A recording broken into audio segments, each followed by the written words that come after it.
سبحان الله والحمد لله لا إله إلا الله. السلام عليكم ورحمة الله تعالى وبركاته. نحمده ونصلي على رسوله الكريم. أما بعد فقد قال الله تعالى في كلامه القديم وفي القرآن المجيد بعد أعوذ بالله من الشيطان الرجيم فضل بسم الله الرحمن الرحيم. الذين يؤمنون بالغيب ويقيمون الصلاة ويؤتون الزكاة صدق الله العلي العليم. وقال نبينا صلى الله عليه وسلم لا يؤمن أحدكم حتى أكون أحب إليه من والده وولده والناس أجمعين. اللهم صل على سيدنا محمد طب القلوب ودوائها وعافية الأبدان وشفائها ونور الأبصار وليائها وقوة الأرواح وغذائها وعلى آله وصحابه وبارك وسلم عليه. புகழும் புகழ்ச்சியும் ஏக வல்லோனாகிய அல்லாஹ் தஆலாவுக்கு ஒருத்தன் மட்டுமாக, சலாமும் சாந்தி பெருமானா முஹம்மது முஸ்தபா ஸல்லல்லாஹு அலைஹி வஸல்லம் அவர்கள் மீதும் அவர்களுடைய வாழ்வை அடிப்பெறலாமல் பின்பற்றி வாழ்ந்த உத்தம சத்திய சஹாபாக்கள், தாபீன்கள், தவாழ் தாபீன்கள், நாதாக்கள், சுகதாக்கள், இன்னும் அனைத்து முஸ்லிம்கள் மீதும் என்றென்றும் நின்று நிலவட்டுமாக. அல்லாஹ் தஆலா உலக நடப்புகளை பார்த்தாலும் இல்லை தனிப்பட்டு ஒவ்வொரு சமுதாயத்தை கவனித்து பார்த்தாலும் அல்லாஹ் தஆலா கியாமத்துடைய மிக நெருக்கத்திலே நம்மை கொண்டு சென்று கொண்டிருக்கின்றான். அல்லாஹ் தஆலா குர்ஆனிலே சொல்லுவான், மறுமையுடைய காரியத்தை ஏதோ இன்னும் 10 அடையாளம் இருக்குது, இன்னும் வர வேண்டியது இருக்குது, அதெல்லாம் வர்றதுக்கு எப்படி இருந்தாலும் ஒரு 100-200 வருஷம் பிடிக்குமா, 100-500 வருஷம் பிடிக்குமா என்று நீங்கள் கவனக்குறைவாக இருந்துவிட வேண்டாம். ஏனென்று சொன்னால் அல்லாஹ் தஆலாவுக்கு மறுமையுடைய விஷயம் இருக்கிறதே கல்லமஹில் பசர், கண் சிமிட்டும் நேரம், அதைவிட குறைந்த நேரத்திலும் இறைவனால் அதை நடத்தி காட்ட முடியும் என்று குர்ஆன் சொல்லுகிறது. இப்போ பயான் பண்ணிட்டு இருக்கோம், நம்ம கேட்டுட்டு இருக்கிறோம். இப்படி கண்ணை வச்சு முட்டிட்டு பார்த்தீங்கன்னா மஹ்ஷர் மைதானத்தில் நின்றுட்டு இருப்போம், சொல்ல முடியாது. இறைவனுக்கு அதுக்கு ஆற்றல் இன்னல்லாஹ அலா குல்லி ஷைஇன் கதீர். எனவே அதற்கான தயாரிப்புகளை நீங்கள் செய்து கொள்ள வேண்டும் என்று குர்ஆன் ஹதீஸ் சொல்லுகிறது. பல முஃமின்கள் மற்ற முஃமின்களிடத்தில் இந்த உணர்வு வருவதற்காகத்தான் பாடுபட்டு கொண்டிருக்கிறார்கள். உண்மையாக சொல்ல போனால் குர்ஆன் எதற்காக வந்தது, குர்ஆன் எதற்காக கொடுக்கப்பட்டது? மக்களுக்கு நேர்வழி காட்டுவதற்காக. குர்ஆன் மக்களுக்கு நேர்வழி காட்டுவதற்காக கொடுக்கப்பட்டது என்றாலும் கூட குர்ஆன் எல்லாருக்கும் வழிகாட்டு விடாது. ஒரு button cell use பண்ணுறவங்கனால Google map பார்க்க முடியாது, உண்மைதானே? அவங்க பட்டன் செல் மட்டும்தான் தெரியும், கூகுள் மேப்பை அவங்களால அக்சஸ் பண்ண முடியாது. பார்க்க செய்வாங்க, அது என்ன டீட்டெயில் விளங்காது. அந்த அம்புக்குறினா என்ன, ரோடு என்னமோ கோடாக போட்டிருக்குது, ஒன்றுமே புரியாது அவங்களுக்கு. அப்போது வழிகாட்டி, ஒரு புத்தகம் தனக்கு வழிகாட்டியாக இருக்கிறது. எதன்பால்? ஒரு விஷயத்தின் பால், ஒரு லட்சியத்தின் பால். அப்போ நம்ம அந்த புத்தகத்தை படிப்பதற்கு முன்னால் அதற்கென்று சில அடிப்படை தகுதிகள் இருக்கிறது. அந்த தகுதிகள் உடையவர்களால் மட்டும்தான் அந்த புத்தகத்தை கொண்டு அந்த இலக்கை அடைவதற்கான வழியை அடைய முடியும். அந்த வழியில் மற்றவர்களையும் அழைத்து செல்ல முடியும். அப்படிப்பட்ட வழிகாட்டிகளாகத்தான் அல்லாஹ் தஆலா நபிமார்களை பல உம்மத்துகளுக்கு கொடுத்தான். அதில் கடைசி நபியாக, நபிகள் உலகத்தில் வந்த நபிகளின் வரிசையில் கடைசி, ஆனால் தலைவரும் அவர்தான். முதல் நபி ஆதம் அலைஹிஸ்ஸலாம் அவர்கள் படைப்பதற்கும் முன்னாக அப்போவே நபியாக இருந்தவர்கள் நபி ஸல்லல்லாஹு அலைஹி வஸல்லம் அவர்கள். அவர்களுக்கு வழங்கப்பட்ட மக்களை நேர்வழி காட்டி கொண்டு செல்வதற்காக நபி அவர்கள் கையில் கொடுக்கப்பட்டது, இந்த உம்மத்தின் கையில் கொடுக்கப்பட்டது, உம்மத்துக்காக கொடுக்கப்பட்டது குர்ஆன் என்ற வேதம். குர்ஆன் என்ற வேதம். குர்ஆனும் முஹம்மது ஸல்லல்லாஹு அலைஹி வஸல்லம் அவர்கள் மாத்திரம்தான் இஸ்லாம். வெறும் இஸ்லாம் வந்த 1400 வருடங்கள் மட்டும்தான் ஆகிறது என்ற சிந்தனை பல இடத்தில் இருக்குது. ஆனால் இது எப்போ தொடங்கினது? ஆதம் அலைஹிஸ்ஸலாம் அவர்கள் காலத்திலிருந்து. உலக கணக்கை எடுத்துக்கொண்டால் ஆதம் அலைஹிஸ்ஸலாம் அவர்கள் முதற்கொண்டு அனைவரும் முஃமினாகவே வாழ்ந்தார்கள் இல்லையா? இஸ்லாத்துடைய வரலாறு அங்கிருந்து முதல் மனிதனிலிருந்து துவங்குகிறது. குர்ஆனுடைய முதல் பகுதி சூரத்துல் ஃபாத்திஹா. சூரத்துல் ஃபாத்திஹாவில் அல்லாஹ் தஆலா பட படிப்பினை வச்சிருக்கிறான். அலி ரலியல்லாஹு தஆலா சொன்னாங்க, சூரத்துல் ஃபாத்தியாவுடைய ஆரம்பத்தில் இருக்கக்கூடிய பிஸ்மில்லா, அந்த பிஸ்மில்லாவில் இருக்கக்கூடிய பிஸ்மில்லாவில் இருக்கக்கூடிய அந்த பாவுடைய புள்ளிக்கு மாத்திரம் நான் தஃப்சீர் செய்தால் 70 ஒட்டகங்கள் சுமக்கும் அளவுக்கு என்னாலுக்கு அதுக்கு தஃப்சீர் கொடுக்க முடியும். அந்த இல்மை அல்லாஹ் தஆலா எனக்கு தந்திருக்கிறான் என்று நபி ஸல்லல்லாஹு அவங்க அலி ரலியல்லாஹு தஆலா அவங்க சொல்லி காட்டாங்க சஹாபாக்கள் இடத்துல. அப்போ சூரத்துல் பக்ராவுக்கு வந்தோன்னா, சூரத்துல் பக்ராவை தொடங்கும் போதே அல்லாஹ் தஆலா அதைத்தான் சொல்லி தொடங்குறான். என்ன அப்படின்னா, தாலிகல் கிதாபு லா ரைப ஃபீஹ், எவ்வித மனிதர்களுடைய சந்தேகங்களுக்கும் எட்டாத, சந்தேகங்களே இல்லாத மிக தெளிவான ஒரு புத்தகம் இது வேதமாகும். இந்த வேதம் எவ்வித சந்தேகத்துக்கும் உட்படாத தெளிவான வழிகாட்டக்கூடிய புத்தகம். சரி, ஓகே, எல்லாருக்கும் வழிகாட்டிடுமா?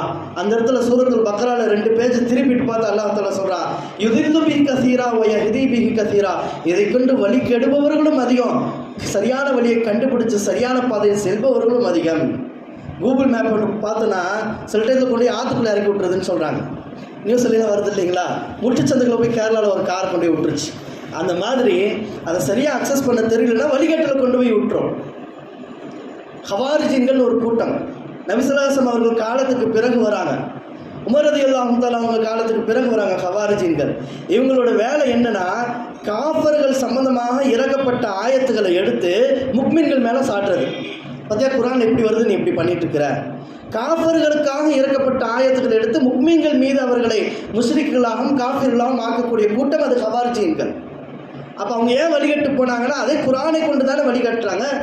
குர்ஆனுடைய ஆயத்துக்களைத்தான் அவர்கள் ஆதாரமாக காட்டுகிறார்கள். அப்படின்னு சொன்னால் குர்ஆனுடைய சூரத்துல் பக்ராவிலே தஃப்சீருக்கெல்லாம் போகலாம், தர்ஜுமா என்று சொல்லக்கூடிய மொழியாக்கத்திலே இருக்கிறது தெளிவான வாசகங்கள். முதலில் முத்தகீன், இது யாருக்கு வழிகாட்டுனா எல்லாருக்கும் குர்ஆன் வழிகாட்டி விடாது. குர்ஆன் யாருக்கு வழிகாட்டியதோ அவர்களைத்தான் நீங்கள் பின்பற்றியாக வேண்டும். அப்போ யாருக்கு வழிகாட்டும் அப்படின்னா, முதல்ல குர்ஆனை அக்சஸ் பண்ணணும்னா முத்தகீன்களுடைய அந்தஸ்தை நீங்கள் அடைந்தாக வேண்டும் என்று குர்ஆன் துவங்கும் பொழுதே அல்லாஹ் தஆலா சொல்லிவிட்டான். குர்ஆன் துவங்கும் பொழுதே சொல்லிவிட்டான். குர்ஆன் இறங்கியதுன்னா வசனங்கள் மாறி மாறி அந்த சமயத்துக்கு தகுந்த மாதிரி இறங்கி இருக்கலாம். ஆனால் ஒவ்வொரு வருடமும் ரம்ஜானுடைய மாதம் வந்துவிட்டால் ஜிப்ரீல் அலைஹிஸ்ஸலாம் அவர்கள் நபி ஸல்லல்லாஹு அலைஹி வஸல்லம் அவர்களிடத்தில் வந்து அமர்ந்து, யா ரசூலுல்லாஹ், இந்த வருடம் முழுவதும் இறங்கிய ஆயத்துகள், இதுவரை உண்டான இறங்கிய ஆயத்துகள் இவ்வரிசையில் தான் ஓத வேண்டும் என்று குர்ஆனை வரிசைப்படுத்தி அல்லாஹ் தஆலா கொடுத்தது. இந்த சூறாக்கு அப்புறம் இந்த சூறா, இந்த ஆயத்து சில குர்ஆனில் பார்த்தீங்கன்னா இக்ரா பிஸ்மி ரப்பிக்க சூறா ஆயத்து தான் முதலில் இறங்கியது நமக்கு தெரியும். அது இருக்கிறது 30வது ஜுஸில் கிடக்கு. ஏன் அப்படின்னா, அது நபி ஸல்லல்லாஹு அலைஹி வஸல்லம் அவர்களுக்கு ஜிப்ரீல் அலைஹிஸ்ஸலாம் அல்லாஹ் தஆலா செய்து தந்த தர்த்தீப். அப்போ குர்ஆன் ஏனோதானெல்லாம் கிடையாது, ப்ராப்பராக இருக்குது. அப்போ அல்லாஹ் தாலாவே சொல்கிறான், தொடங்கும் பொழுது ஹுதல்லில் முத்தகீன்களுக்கு தான் இது நேர்வழி காட்டும். முத்தகீன்கள் பின்னாடி போங்க, இல்லைன்னா நீங்களும் முத்தகீன்களாக ஆகிவிடுங்கள். முத்தகீன்களாக எப்படி ஆகிறது? முத்தகீன்கள்னால் முதல்ல யார்? சும்மா இறைவனை அஞ்சுபவர்கள் முத்தகீன்கள்னால் யார்? அல்லதீன, அதுக்கு அடுத்து அல்லாஹ் தஆலா 7 ஆயத்துகள் அது விளக்க சொல்கிறான். அல்லதீன யுமினூன பில் கைபி, மறைவான விஷயங்களை கொண்டு ஈமான் கொண்டவர்கள். மறைவான விஷயங்கள் மீது ஈமான் கொண்டவர்கள் இருக்கிறார்களே, அவர்கள்தான் உண்மையான முக்மின்கள். முத்தகீன்களுடைய அந்தஸ்தை அடைவதற்குண்டான முக்மினுடைய அந்தஸ்தை அடைய முடியும். நபி ஸல்லல்லாஹு அலைஹி வஸல்லம் அவங்க இப்போ மேராஜுடைய தினம் வர இருக்குது இல்லைங்களா? நபி ஸல்லல்லாஹு அலைஹி வஸல்லம் அவங்க மேராஜுக்கு போயிட்டு வராங்க. அபூபக்கர் சித்திக் ரலியல்லாஹு தஆலா அன்ஹு அன்னைக்கு ஊரில் இல்லை. போயிட்டு சில காலம் கழித்து வியாபாரத்திற்கு சென்ற அபூபக்கர் சித்திக் ரலியல்லாஹு அன்ஹு அவர்கள் திரும்பி வருகிறார்கள். வரும்பொழுது காஃபர்களுக்கும் முனாஃபிக்கின்களுக்கும் கொண்டாட்டம். முகமது இதுவரை இல்லாத புதிய விஷயத்தை சொல்லிட்டு இருக்கிறாரு. இது இவ்வளோ பெரிய பொய் யாரும் நம்ப மாட்டாங்க. ஏன்னா சிந்தனைக்கு எட்டாத விஷயம். சிந்தனை கெட்டலன்னா ஏற்றுக்கொள்ளக்கூடாது நம்மள்ட்ட ஒரு மனப்பக்கம் இருக்கு இல்லையா? சிந்தனை கெட்டாத விஷயம். அன்றைக்கி ராக்கெட்னா என்னன்னு தெரியுமா, இல்லை கரண்ட்டுனா என்னன்னு தெரியுமா? அந்த காலத்தில் நான் 7 வானத்தை தாண்டி போனேன், சொர்க்கத்தை பார்த்தேன், நரகத்தை பார்த்தேன், இறைவனை பார்த்தேன். இங்கேருந்து நான் பைத்துல் முகத்தஸுக்கு உடனே போயிட்டு நான் கண்ணி மூட்டும் நேரத்தில் போய் 7 வானத்துக்கு நான் போயிட்டு வந்தேன்னு ஒரே இரவில் சென்றதாக ஒரு மனிதர் சொன்னால், இங்கேருந்து கன்னியாகுமரி போகணுன்னா ஒரு நைட் ஆகிடும் இல்லைங்களா? அப்போ 7 வானத்தை தாண்டி போயிட்டு வந்தாங்களாமா. 7 வானத்துடைய எல்லையை கடந்து சிதறத்துல் முன்தஹாவை தாண்டி இறைவனை பார்த்தார்களாம், சந்தித்தார்கள் என்று சொன்னால், அன்னைக்கு இருக்கிற காஃபர்களுக்கு இஸ்லாத்தை உடைப்பதற்கும் முஹம்மது ஸல்லல்லாஹு அலைஹி வஸல்லம் அவர்களுடைய கூற்றை பொய்யாக்குவதற்கும் எவ்வளோ இலகுவான விஷயம் மேராஜுங்கிறது. அதனால் சந்தோஷத்தை தூக்கிட்டு போனாங்க. அபூபக்கர் சித்திக் அவர்கள் மக்காவினுடைய எல்லைக்கு நுழைவதற்கு முன்னாலே சொன்னாங்க, அபூபக்கரே உங்களுடைய நண்பர் என்ன சொல்லிட்டு இருக்காரு தெரியுமா, கேட்டால் நீங்களே ஆடி போயிடுவீங்க. அப்படி என்ன சொன்னாங்க, இந்த மாதிரி அவர்கள் ஒரே இரவில் இங்கே போனாங்களாமா, அங்கிருந்து 7 வானத்தை தாண்டி சென்றார்களாமா, 7 வானங்களில் உள்ள விஷயங்களும் அவர்கள் காட்டப்பட்டது, அவர்கள் சொர்க்கத்தையும் கண்டேன் நரகத்தையும் கண்டேன் என்று உங்களுடைய தோழர் சொல்லி கொண்டிருக்கிறாரே, இதெல்லாம் நம்புற மாதிரியா இருக்குது அப்படின்னு கேட்கும்போது, கண்டிப்பாக நபி ஸல்லல்லாஹு அலைஹி வஸல்லம் அவர்கள் தான் சொன்னார்களா? ஆமாம், ரசூலுல்லாஹ் தான் சொன்னாங்க. அவர்கள் வாயாலே சொன்னது என்று சொன்னால் அது உண்மைதான், அதில் எவ்வித சந்தேகம் இல்லை அப்படின்னு சொன்னது மட்டும் இல்லாமல் அந்த மாத்திரமே அந்த ஈமான் அவருடைய உள்ளத்தில் உட்கார்ந்ததினால்தான் நபி அவர்களை உண்மைப்படுத்தியவர்களில் முதலானவர் அபூபக்கர் சித்தீக், உண்மைப்படுத்தக்கூடியவர் என்ற பட்டத்தை நபி ஸல்லல்லாஹு அலைஹி வஸல்லம் அவர்கள் மூலமாக அல்லாஹ் தஆலா அபூபக்கர் ரலியல்லாஹு தஆலா அவர்களுக்கு அபூபக்கர் சித்தீக் என்ற பட்டத்துடன் கியாமத் நாள் வரை அழைக்கக்கூடிய பாக்கியத்தை அவர்களுக்கு அல்லாஹ் தஆலா கொடுத்தான். சரி, முத்தகின் அடையினா முதல்ல முக்மீனாக ஆக வேண்டும். முக்மீனாக ஆகுவதற்கு என்ன செய்யறது? அல்லாஹ் தஆலா சொல்றா, இன்னமல் முக்மினூன் அல்லது இதா துக்கிருல்லாஹ். முக்மீன்களுடைய அடையாளம் என்ன தெரியுமா? சில விஷயம் இப்போ நாமெல்லாம் முக்மீனாக இருக்கின்றோமா என்பதை நாம் தங்கத்தை உரசுற மாதிரி உரசி பார்க்கறதுக்கு ஒரு ஆயத்து அல்லாஹ் தஆலா சொல்கிறான். அந்த ஆயத்தில் இன்னமல் முக்மினுன, முக்மீன்கள்னா யார் தெரியுமா? நிச்சயமாக இன்னமல் முக்மினுன, முக்மீன்கள்னா நிச்சயமாக அவங்கள்ட்ட இந்த தகுதி இந்த தன்மை அவர்கள் இருந்தால் மாத்திரமே அவர்கள் முக்மீன்கள். அப்படி ஒரு தன்மை என்னன்னா, இதா துக்ரில்லாஹ், அவர்கள் முன்னாடி பை அல்லாஹ்வுக்காக பை அல்லாஹ் மேலே பை அல்லாங்கிற வார்த்தை வந்து விட்டால் வஜிலத்து குலூபுஹும், அவருடைய உள்ளங்கள் நடுநடுங்கி போய்விடும். இறைவனுடைய ஏன் இந்த பாயிண்ட்ல அல்லான்னு கேட்டால் பயப்படுறதுக்கு என்னங்க இருக்குது? அல்லான்னு கேட்டால் உள்ளம் நடுங்கிற அளவுக்கு என்ன விஷயம் இருக்குது? ஏன்னா நம்மள்கிட்ட விஷயம் இல்லை. அல்லாஹ் பற்றி நமக்கு ஒன்றும் தெரியாது, ஆவும் தெரியாது, ஆவண்ணாவும் தெரியாது, அதோடைய சுழி கூட தெரியாது. நமக்கு அல்லாஹ் பற்றி தெரியாதனால அல்லான்னு சொன்னால் பயம் வரல.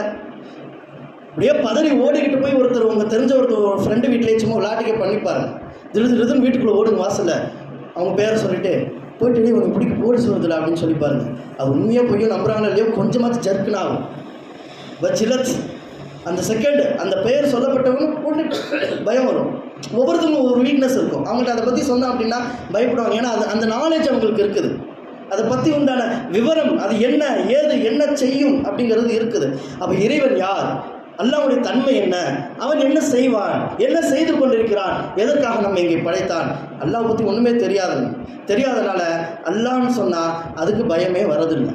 அல்லாஹ்னு சொல்லும்போது உள்ளம் நடுங்கிறதில்லை. அப்போ யாருடைய உள்ளம் இறைவன் அல்லாஹ் என்று சொல்லிவிட்டால் அவர் உள்ளத்தில் திடுக்கம் ஏற்படுமோ, ஜர்க்கிங் ஆகுமோ, அவங்க தான் யார் உண்மையான முக்மீன்கள்னு குர்ஆன் சொல்கிறது.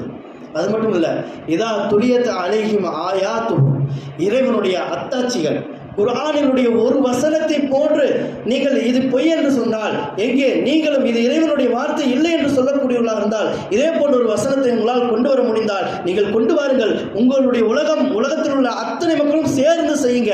உங்களால் ஒரு வாசகத்தை இது போன்று கொண்டு வர முடியுமா அப்படின்னு எல்லா வகையிலும் குர்ஆன் சவால் விடுகிறது. இலக்கணம் இலக்கியம் எதுலேயுமே இது போட்டுக்க முடியாது. இப்படி ஒரு ஆயத்தை கொண்டு வாங்க. அதனால தான் அது பேர் ஆயத்துகள்னு சொல்கிறோம். நம்ம தமிழில் கவிதைகளுக்கு அடிகள்னு சொல்லுவாங்க, திருக்குறளுக்கு அடின்னு சொல்லுவாங்க. அரபியில் குர்ஆனுடைய வசனங்களுக்கு ஆயத்துன்னு சொல்கிறோம். தமிழாக்கம் செய்யும்போது ஆயத்துக்கு வசனம் நடத்த வைக்கிற, அதுவே தப்பு. அது ஒன்றும் வசனம் கிடையாது, லிரிக்ஸ் இல்லை, அது ஆயத். ஒவ்வொன்றும் அத்தாட்சி, ஒவ்வொரு வரிகளும் குர்ஆனுடைய ஒவ்வொரு வரிகளும் அத்தாட்சி என்பதற்காகத்தான் அதை ஆயாத்துகள் என்று சொல்லப்படுகிறது. அப்போ அல்லாஹ் தஆலா சொல்கிறான், இதா துலியத் அலைஹிம் ஆயாத்து, இறைவனுடைய அத்தாட்சிகளை அவர்களுக்கு முன்னால் எடுத்து காட்டப்பட்டால், ஓதி காட்டப்பட்டால், ஜாதத்துஹும் ஈமானா, அவர்கள் ஈமான் பொங்கி ஆனந்த கண்ணீர் வடிக்க ஆரம்பிச்சிருவாங்க. அவங்களுடைய ஈமான் மேலும் மெருகூறும். அதை விட்டுட்டு அது எப்படி இது எப்படி என்ற சந்தேகங்கள் அவர்களை சூழ்ந்து கொள்ளாது. ஜாதத்துஹும் ஈமானா, ஆயத்துக்களை பற்றி அவர்களுக்கு சொல்லப்பட்டால் அது எப்படி இது எப்படி என்ற கேள்விகளால் சூழ்ந்து கொள்ளாமல் ஜாதத்துஹும் ஈமானா, அவர்கள் ஈமான் இன்னும் மெருகேறும் என்று குர்ஆன் சொல்கிறது. வஅலா ரப்பிஹிம் யதவக்கலூன், அவர்கள் தன்னுடைய அனைத்து காரியத்திலும் அல்லாஹ்வின் மீது தவக்குல் வைப்பவர்களாக இருப்பார்கள். உலகத்தில் பெரும்பாலும் பேசப்படக்கூடிய விஷயம், யூடியூப்பை திறந்தா, ஷார்ட்ஸை திறந்தா எல்லா இடத்துலையும் ஒரு விஷயத்தை பற்றி பேசுவாங்க, தன்னம்பிக்கை இல்லைங்களா? இஸ்லாத்தில் தன்னம்பிக்கை கிடையாது. இஸ்லாத்தில் தன்னம்பிக்கை கிடையாது. தன்னம்பிக்கை என்பதும் இறைவன் மீது உண்டான நம்பிக்கையாக இருக்க வேண்டும். தவக்கலுன் எத்தவக்கலுன் அல்லாஹு தஆலாவின் மீது தவக்கல் வைப்பாங்க. நம்ம வாக்குறுதி சொல்கிறோம், என்னால் முடியுமா, நான் பார்த்துக்கிறேன் அப்படின்னு சொல்லும்போது மனசில் அந்த தைரியம் எங்கேருந்து வரணும் தெரியுங்களா? நிஜமால என்னால் முடியும்னு வரக்கூடாது, எனக்கு யாரப்பு பண்ணி கொடுப்பா நான் கேட்பேன் அப்படிங்கிற எண்ணத்தோடு என்ன பண்ணணும், மற்றவங்கள்ட்ட சொல்லும் பொழுது அந்த தைரியத்தில் சொல்லணும். அதுக்கு பேர் தன்னம்பிக்கையில் வராது. இறைவனை நம்புவது தான் உண்மையான தன்னம்பிக்கை. தன்னை நம்புறதுங்கிறது அது சேத்துல சறுக்கி விழுகிற மாதிரி சமம். ஒரு தடவை விழுந்துட்டா உள்ளே போயிட்டு தான் இருக்கும், மேலே வர முடியாது. குர்ஆன் சொல்லுது, அல்லதீன யுகீமூன ஸலாத்த, முக்மின்களுடைய அடையாளம் இதெல்லாம். இந்த ஆயத்து அல்லாஹ்வின் நடு கூறப்பட்டால் உள்ளங்கள் நடுங்கும். இரண்டாவது, அவர்களுக்கு ஆயத்துக்களை ஓதி காட்டப்பட்டால் ஈமான் அதிகரிக்கும். மூணாவது, யுகீமூன ஸலாத்த வ மிம்மா ரஸக்னாஹும் யுன்ஃபிகூன், அல்லாஹ் தஆலாவை தொழுது கொண்டிருப்பார்கள். வ மிம்மா ரஸக்னாஹும் யுன்ஃபிகூன், இதை ரெண்டும் சேர்த்து ஒரே பாயிண்டாக சொல்கிறான் அல்லாஹ் தஆலா. தொழுது கொண்டிருப்பார்கள், வ மிம்மா ரஸக்னாஹும் யுன்ஃபிகூன், நாம் அளித்த ரிஸ்கிலிருந்து அவர்கள் செலவு செய்து கொண்டிருப்பார்கள். நாம் அளித்த ரிஸ்க். இந்த ஈமானை முதல்ல யார்கிட்டையுமே கிடையாது. சொல்லி பாருங்கள், ஒரு தீனுடைய காரியத்துக்கோ இல்லை ஒருத்தங்க ஒரு முக்மீனுடைய தேவைக்கோ, அது மருத்துவ தேவையோ ஏதோ ஒன்று, பாய் உதவி செய்யுங்க பாய் அப்படின்னு கேட்கப்பட்டால் க்ளோஸாக பேசிக்குவாங்களே, பின்னாடி க்ளோஸாக பேசிக்குவாங்க சில பேர். அப்படி பேசும்போது என்னத்துக்குங்க நம்ம கொடுக்கணும், அங்கெல்லாம் என்ன நடக்குது தெரியுமா, அந்த மதரசாவில் என்ன அரசியல் தெரியுங்களா, இந்த பள்ளிவாசலில் என்ன அரசியல் தெரியுமா, நல்லா காசே தரது இல்லைங்க, நம்ம சம்பாதிப்போமா நாள் முழுக்க, இவங்க அப்படியே ஹோல்சேல் வந்து வாங்கிட்டு போயிடுவாங்களாமா அப்படின்லாம் பேசுவாங்க. ஏன் அந்த சிந்தனை வருது? மற்றவங்களுக்கு போடும் பொழுது, காசை போடும்போது எண்ணி அளந்து போகிறோம் இல்லையா, அது ஏன் வருது? ஏங்க அல்லாஹ் உங்களுக்கு எவ்வளோ ரிஸ்க் கொடுக்குறான், எவ்வளோ வியாபாரத்தில் பரக்கத் கொடுக்குறான். வீடு கட்டியிருக்கீங்க, அது பண்ணியிருக்கீங்க பாய், வாங்க பாய் 5 நேரம் தொழுகை பள்ளிவாசலுக்காக வாங்க பாய், நேரம் கொடுங்க பாய் அப்படின்னு கேட்டால் அவருக்கு அப்படியே டென்ஷன் ஆகும். என்ன சும்மா எப்போ பார்த்தாலும் இறைவன் தந்தது அல்லாவுடைய காசு, நான் உழைக்கிறேன், நான் போய் உழைக்கிறேன், எனக்கு நான் வேலை செய்கிற இடத்துல காசு கொடுக்குறாங்க, ஏன் ரத்தம் என்னுடைய வேலை, என்ன எப்போ பார்த்தாலும் அல்லாவுடைய காசு, என்ன ரப்புலா சோப்பு கொண்டாந்து தைச்சு கொடுத்தான். கேட்குறதுக்கு நல்லா இருக்குது, வியாக்கணமாக தான் இருக்குது. ஆனால் நைட்டு படுத்தவங்க எத்தனை பேர் காலையில் கைகள் வராமல் போனாங்க, எத்தனை பேர் காலையில் எந்திரிக்கலாம் ஹயாத்துலாம் மௌத்தானாங்க, எத்தனை பேர் காலையில் எந்திரிக்கும் போது பெரிய ஜன்னி வந்துச்சு, என்னென்ன வந்துச்சு, எத்தனை பேருக்கு ஒன்றும் இல்லை. செகண்ட் வண்டி விட்டுருங்க, புதுசாக வண்டி வாங்கினவங்க வண்டியில் எத்தனை கிலோமீட்டர் ஓடி இருக்குன்னு பாருங்கள். ஓடி இருக்குன்னா அத்தனை கிலோமீட்டருக்கு தூரம் அல்லாஹ் தஆலா உங்களுடைய ஆஃபியத்தோட ஹயாத்தோடு உங்களை பயணித்து கூட்டிகிட்டு வந்திருக்கிறான். அதுக்கு தான் அந்த மீட்டர் சொல்ல வர்றது நம்மள்ட்ட அட்டா. எப்பா ஒவ்வொரு டைம் என்னை பார்க்கும்போது சுக்குர் செய், கிலோமீட்டர் ஏறுதா, அத்தனை கிலோமீட்டரும் ஒன்றா 35,000 கிலோமீட்டர் ஏன் வண்டி ஓடி இருக்குது, 35,000 கிலோமீட்டர் அல்லாஹ் தஆலா என்னையே ஆஃபியத்தோடு நம்ம என்ன பண்ணுவோம், எந்த ஒரு சேதாரம் இல்லாமல் கூட்டிகிட்டு வந்திருக்கலாம். இதுக்கு என்ன சுக்குர்? அப்போ காலையில் எழுந்திருக்கிறோம், கைகால் இல்லாமல் போகுது, எல்லாம் ஒரே ஒரு நரம்பு பிடிச்சிருந்தா அவனுடைய வாழ்வாதாரம் பாதிக்கப்பட்டு எப்படி போய் சம்பாதிப்பேன்? ஆஃபியத்தோடு போய் சம்பாதிக்க வச்சது, அந்த இடத்துல சம்பாதிக்கும் போது பயன்படுத்தப்பட்ட உடல் ஆற்றல் எங்கேருந்து வந்துச்சு? எல்லாம் நான் கொடுத்ததுக்கப்புறம் அவன் சொல்லுவான், எனக்கு நஷ்டத்தில் போகுது தம்பி, 10 மாதம் போகும், 2 மாதம் போகும், 10 நாள் கழிச்சு சம்பளம் தரேன், எனக்கே நஷ்டமாயிடுச்சு, நான் என்ன பண்ணுறது? இதெல்லாம் அவன் முதலாளிக்கான மைண்டில் வரலை. 5ஆம் தேதி ஆனால் 1ஆம் தேதி ஆனால் சம்பளத்துக்கு கொடுக்க வச்சானா இல்லையா? வியாபாரத்துக்கு போய் லைனுக்கு போயிட்டு வந்தால் நம்ம கேட்கும்போது கொடுக்க வச்சானா இல்லையா? எல்லாம் பண்ணாலும் அல்லாஹ் தஆலா. அப்போ அவனுடைய மனதில் இவனுக்கு கூடி கொடுக்க வேண்டும் என்ற எண்ணத்தை கொடுத்தது யாரு? அல்லாஹ் தஆலா. இத்தனையும் பண்ணி கொடுத்ததுக்கப்புறம் இப்போ சொல்லு, அது என் காசா இல்லையா? இவ்வளோ வியாக்கணம் பேசுகிறேன். அல்லாஹ் தஆலா சொல்லிட்டான் ஆயத்துல் குர்சில, லஹு மாஃபி ஸமாவாத்தி வ மாஃபில், வானம் பூமியில் உள்ள அனைத்தும் இறைவனுக்கு சொந்தம், அதை நீங்கள் பயன்படுத்தி கொண்டிருக்கிறீர்கள். அதை நீங்கள் போட்டிருக்க ட்ரெஸ்ஸாக இருக்கட்டும், அது பருத்தியிலேருந்து வந்துச்சு, விலை வச்சது அல்லாஹ் தஆலா இல்லையா? ஆடையாகட்டும், ஆடையில் ஜோப்பாக இருக்கட்டும், ஜோப்பில் இருக்க காசாக இருக்கட்டும், அந்த உழைப்பு எல்லாம் அல்லாஹ் தஆலாவுடைய, எல்லாம் இறைவனுக்கு சொந்தம். அதனால தான் சாப்பிடும்போது பிஸ்மில்லா, குடிக்கும்போது பிஸ்மில்லா, குடித்து விட்டால் அல்ஹம்துலில்லாஹ். இதையெல்லாம் நபி அவர்கள் எதற்கு சொல்லி கொடுத்தாங்க? வண்டி ஏறும்போது பிஸ்மில்லா, எதை நீ தொடங்கினாலும் பிஸ்மில்லா சொல். எதற்கு தெரியுமா? வீட்டுக்குள்ளே வரும்போது, பள்ளிவாசலுக்கு வரும்போது துவா, வீட்டுக்குள்ளே போகும்போது பிஸ்மில்லா சொல்லி போங்க. ஒரு பொருளை பயன்படுத்துறதுக்காக எடுக்கிறீங்களா, ஒரு புக்கை எடுக்கிறீங்களா, கீழே வந்து ஒரு பேனாவை, ஒரு பென்சிலை, என்ன பண்ணாலும் பிஸ்மில்லா. எதுக்கு அப்படின்னு சொன்னால், நம்ம இருக்கிறோம் வச்சுக்கோங்க. அதே மாதிரி ஆட்டை அறுக்கும் பொழுது, உயிரினங்களை அழைத்து கறிக்காக ஆட்டை அறுக்கும் போது பிஸ்மில்லா சொல்லணும்னா அது ஹராமாயிடும். ஏன் அப்படி என்னப்பா பிஸ்மில்லா சொல்லணும் பையன்? வியாக்கியானம் சொல்கிறோம்ல, நம்ம சட்டத்துலையும் இருக்குது. என்னது? அந்த அறுக்கப்பட்ட பிராணியினுடைய 3 நரம்புகள் மெயினாக அறுக்கப்படணும். அதில் ரத்தம் முழுவதும் உடலை விட்டு வெளியில் வரணும். சட்டமா? ரத்தம் வெளியில் இருந்தால் சுத்தமாயிடும். ஓகே, சுத்தமாயிடுச்சு. சுத்தமாயிடுச்சுன்னா பிஸ்மில்லா மட்டும்தானே சொல்லலை, சுத்தமாயிடுச்சுன்னா அப்போ ஏன் ஹலாலுன்னு சொல்லுங்கள், ஹலாலுக்கு பத்துவா கொடுங்க. ஏன் கொடுக்க மாட்டேங்கிறீங்க? கொடுக்க முடியாது. ஏனென்றால் இங்கே அனைத்து இருக்கக்கூடிய இங்கே டேபிள், நான் வச்சுருக்க ஃபோனு, என்னுடைய ட்ரெஸ்ஸு, நான், நீங்கள் இங்கே இருக்கிற பீரோ, அது இது உங்களை சுற்றி என்ன பொருட்கள் இருக்கிறதோ, நீங்கள் வாகனத்தில் ஏறும்போது இது என்னுடையதெல்லாம் இறைவன் கொடுத்தது. ஹாதாமின் ஃபதுலி ரப்பீன்னு எழுது வாசகத்தில் மட்டும்தான் இருக்குது. எதில்? வீட்டிலையும் வண்டிலையும். உள்ளத்தில் அது இல்லை. இது இறைவனுக்கு சொந்தமானது. அவன் எனக்கு அன்பளிப்பு தந்திருக்கிறான், எனக்கு உபயோகப்படுத்துவதற்கு அல்லாஹ் அனுமதி கொடுத்திருக்கிறான். என்ன இல்லை, எந்து நான் நான் நான் நான், அது மட்டும்தான். அப்புறம் எப்படி முக்மீனாக ஆகுவது? எல்லாம் இறைவனுக்கு சொந்தமாக இருக்கும் பொழுது அதை பயன்படுத்துவதற்கு அவனிடத்தில் அனுமதியாகிவாக வேண்டும். அந்த அனுமதிக்கு பெயர்தான் பிஸ்மில்லா, இறைவனின் பெயரால். அந்த பொருளும் நமக்கு அனுமதி கொடுக்கணும். நீ என்னை பயன்படுத்தி கொள் என்று அந்த பொருள் வாய் தந்து சொல்லணும். நபி ஸல்லல்லாஹு அலைஹி வஸல்லம் சொல்லுவாங்க, அது வதுஉ ஷைஇன் கைரு மஹல்லிஹி துலுமுன். ஒரு பொருளை எடுத்த இடத்தில் வைக்காமல் மாற்றி வைக்கிறதும் ஒரு அநியாயம் தான். அந்த பொருளுக்கு அளிக்கக்கூடிய அநியாயம் தான். அந்த பொருள் மறுமையில் அல்லாஹ் தஆலாவிடத்தில் சாட்சி சொல்லும், எனக்கு அநியாயம் இழைத்து விட்டான். மனிதர்கள் மட்டும் நன்மை பிடிக்கிட்டு போக மாட்டாங்க மறுமையில், பொருட்களும் வந்து எனக்கு அநியாயம் செஞ்சுட்டான். இதை நாங்கள் பொருட்களை மறுமையில் வந்து பேசணும். எங்கேயாச்சும் ஹதீஸ் இருக்குதா? அப்படி எதுனா சொல்லப்பட்டிருக்குதா? பொது விஷயமா இருக்குது. இல்லாதெல்லாம் சொல்லிட்டு இருக்கிறீங்க. இல்லாதெல்லாம் சொல்லலை. பாங்குடைய ஹதீஸில் கூட வருது. என்ன வருது? நீங்கள் பாங்கு சொன்னால் உங்கள் குரல்களை உயர்த்தி சொல்லுங்கள். ஏனென்றால் உங்களுடைய குரல் எட்டும் திசையெல்லாம் இருக்கக்கூடிய, எட்டும் தூரத்துக்கு இருக்கக்கூடிய அனைத்து உயிருள்ள உயிரற்ற கல், கட்ட, மரம், தண்ணி, காத்து, பூச்சி அனைத்தும் உங்களுக்கு மறுமையில் நீங்கள் முக்மீன், இறைவன், நீங்கள் தொழுதீர்கள். நீங்கள் தொழுவது மட்டுமல்ல, மற்றவர்களுக்கு அல்லாஹ்வின் பால், தொழுகையின் பால் நீங்கள் அழைப்பு தந்த உண்மை ஈமான் இருக்கக்கூடிய முக்மீன் என்று அவருக்காக மறுமையில் அது சாட்சி சொல்லும்னு சொன்னாங்க நபி ஸல்லல்லாஹு அலைஹி வஸல்லம். இல்லையா? அப்போ அந்த நியத்தில் பாங்க சொல்லும்போது எப்படி இருக்கும்? நம்ம நினச்சிட்டு இருக்கிறோம் செவுத்துக்கும் காது இருக்குன்னு புறம் பேசுகிறவங்க பற்றி சொல்லுவாங்க. அப்படிலாம் இல்லை. நிஜமால எல்லா பொருளுக்கும் காது இருக்குது. நம்ம போடுற ட்ரெஸ்ஸாக இருந்தாலும் காது இருக்குது, செருப்பாக இருந்தாலும் காது இருக்குது. மறுமையில் உடல் உறுப்புகள் பேசும் ஆயத்தில் அல்லாஹ் தஆலா இதில் சொல்கிறாங்களே, சூரத்து யாசீன்ல, அந்த மாதிரி உடல் உறுப்புகள் மாத்திரமல்ல, உடல் உறுப்பையே தான் அந்நியமாக பார்க்க வேண்டும். அந்நியமாக பார்த்து மனதில் எழக்கூடிய இச்சைகளுக்கு பதிலளிக்காமல் இறைவனுடைய சொல்லுக்கு கட்டுப்படு என்று அதை நாம் வாகனத்தை ஓட்டுவது போல நம் உடம்பை நாம் இயக்குவதற்கு பேர் தான் ஈமான். அந்த ஃபியூலுக்கு பேர் தான் ஈமான். அந்த ஃபியூலை போட்டால் தான் உடம்பை ஓட்ட முடியும். இல்லைன்னா நஃப்ஸில் மாட்டிட்டு துருபிடிச்சு உடம்பும் வீணாக போய் மண்ணுக்குள்ள, மறுமையும் வீணாக போய்விடும்.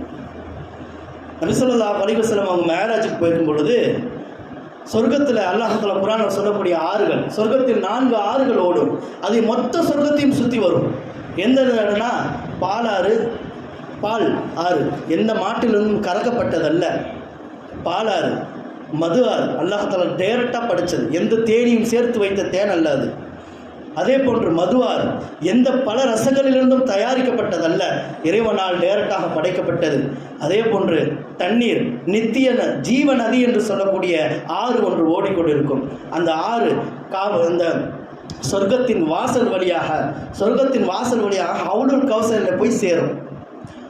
ஹவுலுல் கௌசர்லேருந்து தண்ணீர் ரசூலுல்லாஹி நபி ஸல்லல்லாஹு அலைஹி வஸல்லம் அவங்க முக்மீன்களுக்கு தருவாங்க. இன்ஷா அல்லாஹ் தஆலா அது நமக்கு நசீபாக்கி தருவாங்க. அந்த ஆறு எவ்வளவுப்பட்ட அந்த தண்ணி சாதாரண தண்ணீர் கிடையாது. எப்படிப்பட்ட தண்ணின்னு கேட்டால், நரகத்தில் தண்டனை காலம் முடிந்தவர்கள் எல்லாம் கொண்டு வரப்பட்டு அந்த தண்ணீர் முக்கி எடுத்த பிறகுதான் அவர்கள் தோல் சொர்க்கவாதியின் தோலை போல, உடம்பு சொர்க்கவாதியின் உடம்பு போல வரும். அந்த ஆற்றில் குடிக்க வச்சு தான் அடுத்த ஹவுலுல் கௌசரில் தண்ணியில் குடிப்பாட்டை குடித்து அதுக்கப்புறம் தான் சொர்க்கத்துக்குள்ளே தாட்டப்படும். ஹவுலுல் கௌசரில் தண்ணி குடிக்கலைன்னா தாகம் அடங்கவே அடங்காது.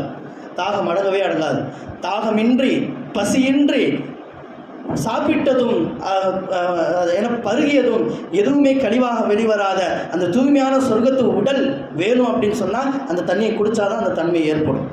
அப்படிப்பட்ட தன்மை. அந்த தண்ணி சிராத்துல் முஸ்தகீம் பாலம், மீசான் தராசு எல்லாம், அந்த எல்லாத்தையும் கடந்து வந்தால் சொர்க்கவாசியை நினச்சிடாதீங்க. என்ன ரசூலுல்லாஹ் சொல்கிறாங்க, சில பேரை என்னுடைய ஹவுலுல் கௌசரை விட்டு நான் தண்ணீர் கொடுக்காமல் விரட்டுவேன். நவுது பில்லாஹின்னா அதுலேருந்து அல்லாஹ் தஆலா நம்ம காப்பாடும். சொல்ல வந்த விஷயம் என்னென்னா, அப்புறம் ரசூலுல்லாஹ் பார்க்குறாங்க, மேராஜ் போயிருக்கும்போது அந்த ஆறு ஓடுதில்ல, அந்த ஆற்றை கேட்குறாங்க மலக்குமார்கிட்ட, இந்த ஆறு எங்கேருந்து வருது, நான் போய் பார்க்க முடியுமா? யார் ரசூலுல்லாஹ், அந்த விஷயம் எனக்கு தெரியாது. ஜிப்ரீல் அலைஹிஸ்ஸலாம் சொல்கிறாங்க, அந்த விஷயம் எனக்கு தெரியாது. அதுக்கும் நான் மலக்குமார்களை அனுப்பி அல்லாஹ் தஆலா அவங்களுக்கு பதிலை சொல்லுவான், இறைவனிடத்தில் துவா செய்யுங்கள். நபி ஸல்லல்லாஹு அலைஹி வஸல்லம் கேட்குறாங்க, ஒரு மலக்கு வராங்க, கூட்டிகிட்டு போகிறாங்க. போய் பார்த்தா இந்த வானமும் இந்த உலகம் கோள்கள், சந்திரன், சூரியன் எல்லாம் அதுக்கு முன்னாடி சின்ன காசை தூக்கி போட்ட பெரிய மைதானம் மாதிரி, அவ்வளோ பிரம்மாண்டமான மைதானம். மதீனால மேலே பச்சை கலர் குபா இருக்கும் பாருங்க, குபான்னு சொல்லுவாங்க.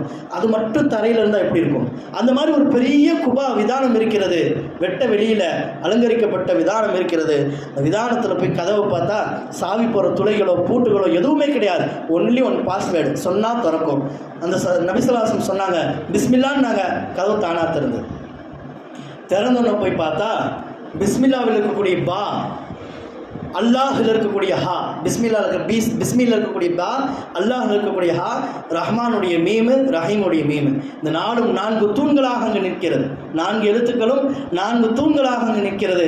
அந்த தூணிலிருந்து தான் ஒரு தூணிலிருந்து நீரும், இன்னொரு தூணிலிருந்து பாலும், இன்னொரு தூணிலிருந்து மதுவும், இன்னொரு தூணிலிருந்து தேனும் ஆறாக சொர்க்கத்துக்குள்ளாக ஓடுகிறது. யார் சொல்லலாம், இந்த பிஸ்மில்லா என்ற பழக்கத்தை யார் தன்னுடைய வாழ்நாள் முழுவதும் ஆக்கிக் கொள்கிறார்களோ அவர்களுக்கு மாத்திரமே இந்த 4லிருந்தும் பயன்படுத்தக்கூடிய அல்லாஹ் தஆலா வாய்ப்பை சொர்க்கத்தில் தருவான். சொர்க்கவாசி ஆயிட்டோங்கிறதுக்காக எல்லாத்தையும் அனுபவிச்சிட முடியும்னு கிடையாது. தரங்கள் இருக்கிறது. 8 சொர்க்கத்துக்கும் 8 தரம் இருக்குது.